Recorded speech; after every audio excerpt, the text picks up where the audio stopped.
Right, in talking about free, fair elections, I'd like us to have a look at the code of ethics when one wants to vie for an election and you've been accused of violating the electoral rules that have been put in place by the IEBC. So now the IEBC is committing Murang'a woman representative Sabina Chege to full trial for allegedly violating Clause 6A and 6L of the Electoral Code of Conduct. Now, the said clauses state that all those bound by this code shall, throughout an election period,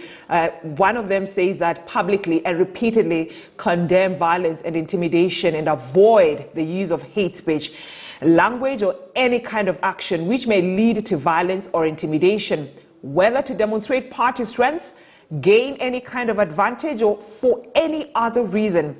Now, 6L states that those bound by this conduct shall, get this, reassure voters with regard to the impartiality of the commission and the secrecy and integrity of the ballot, and to reaffirm that no one should know how any other person has voted. Now, if found in contravention